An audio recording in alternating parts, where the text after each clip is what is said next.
হরে কৃষ্ণা, রাধে রাধে। আজ আমি আপনাদের শ্রীমদ্ ভগবদ গীতার এমন কিছু অমৃত কথা শোনাতে যাচ্ছি, যেটা শোনার পর আপনি অনেক কিছু শিখতে পারবেন। ভাগ্যে কিছু সম্পর্ক অপূর্ণ লেখা থাকে, কিন্তু তাদের স্মৃতি খুব সুন্দর হয়। যে আপনাকে উপেক্ষা করে তাকে আপনি চিনতে অস্বীকার করে নিন। যদি একলা উপার্জন করে সংসারের লোকে খায়, তাহলে অহংকার করবেন না। ভগবানকে ধন্যবাদ জানাবেন। সেই ভালো কাজ করার জন্য ভগবান আপনাকে নির্বাচিত করেছেন।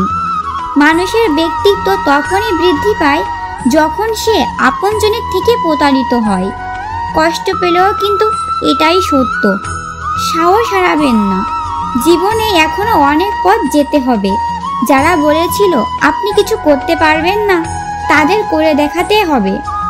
আপনি যদি সম্পর্কের মূল্য দিতে চান, তবে তার সময় মতো দিন। তথায় একটি শুকনো গাছকে জল দেওয়ার পরে তার সবুজ হওয়ার আশা করা যায় না। আমাদের কারোর ওপর খুব বেশি রাগ করা উচিত নয়। তবে যদি সামনের ব্যক্তির আপনাকে প্রয়োজন না হয়, তবে জোর করে সম্পর্ক রাখার কোনো কারণ নেই।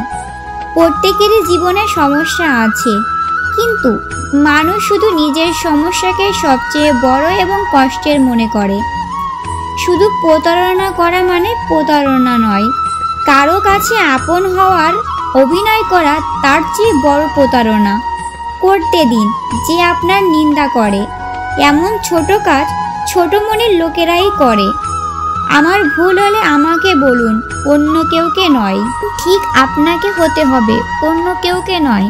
ভাঙ্গা জিনিস সবসময় কষ্ট দেয়, যেমন মন, ভরসা, ঘুম এবং সব থেকে বেশি আশা। কিছু জিনিস কাটার চেয়েও তীক্ষ্ণ। কাটার দ্বারা সৃষ্ট ক্ষত কয়েকদিনে সেরে যায়, কিন্তু হৃদয় ছুঁয়ে যায় এমন কিছু কথা সারা জীবন মনে থেকে যায়। শুধুমাত্র চিন্তাধারার পার্থক্য আছে, অন্যথায় সমস্যা আপনাকে দুর্বল করে না, বরং শক্তিশালী করে। প্রার্থনা এমনভাবে করুন যে সব কিছু ঈশ্বরের ওপর নির্ভর করে আছে, এবং প্রয়াস এমনভাবে করুন যেন সব কিছু আপনার ওপর নির্ভর করে আছে। আপনি একা থাকলে আপনার চিন্তা নিয়ন্ত্রণ করুন।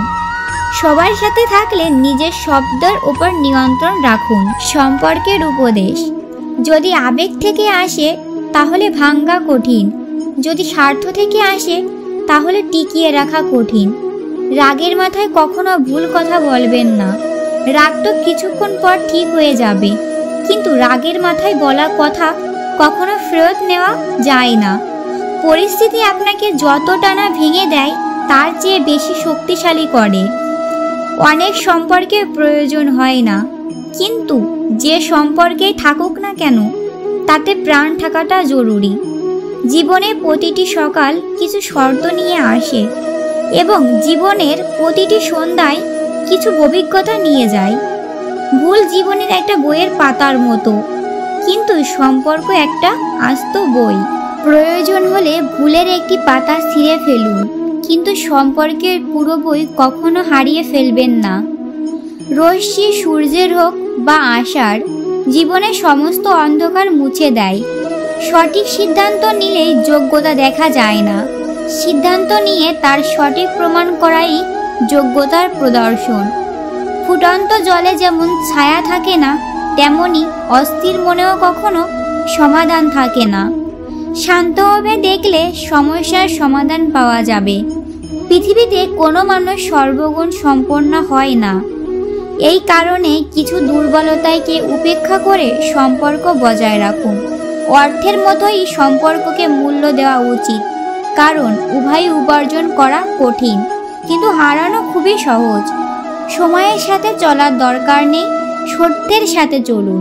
একদিন সময় আপনার সাথে চলবে। যারা তাদের আবেগ লুকিয়ে রাখে, তারা বেশি যত্নশীল হয়। পড়ুন, লিখুন, লড়াই করুন, হাসুন, যা কিছু করুন, কিন্তু আপনার স্বপ্ন যে কোনো মূল্যে পূরণ করুন। আজকাল কাউকে বুঝতে দেবেন না যে আপনি ভেঙে পড়েছেন, কারণ এই যুগের মানুষেরা ভাঙা বাড়ির ইট পর্যন্ত তুলে নিয়ে যায়। বাস্তব জীবনে পথ শুধু সে বোঝে যে জীবনের যাত্রায় ধুলোকে আবির মনে করে। ভালো মনের মানুষ জীবনে একা থাকতে পারে, কিন্তু ঈশ্বর অবশ্যই এ ধরনের লোকদের পাশে থাকেন। রাস্তা কখনো বন্ধ হয় না, প্রায় মানুষ সাহস হারায়। ঘামের কালি দিয়ে যাই লেখুন না কেন, তাদের উদ্দেশ্য তাদের ভাগ্যেই হতে দেরি হয় না। আপনি যখন অর্থ উপার্জন করে আসেন, কিন্তু আপনি যখন কারো আশীর্বাদ উপার্জন করেন, তখন অর্থের সাথে ভালোবাসা আসে। ধৈর্য ও সত্য এমন একটি যাত্রা যা তার আরোহীকে কখনোই পড়ে যেতে দেয় না, না কারোর পায়ে, না কারোর চোখে। জীবনে উপার্জন সম্পদ দ্বারা প্রমাণ করা হয় না, সে যাত্রার ভিড়ই বলে দেয় আয় কেমন ছিল। সত্য তাদের জন্য তীক্ষ্ণ যারা মিথ্যার মধ্যে বসবাস করতে অভ্যস্ত। জীবনে জিততে হলে জেদ রাখতে হবে, না হলে হারার জন্য ভয় যথেষ্ট। বিশ্বাস রাখুন, আমরা যখন কারোর জন্য ভালো কিছু করি, তখন আমাদের জন্য ভালো কিছু হয়। সবাইকে ধন্যবাদ।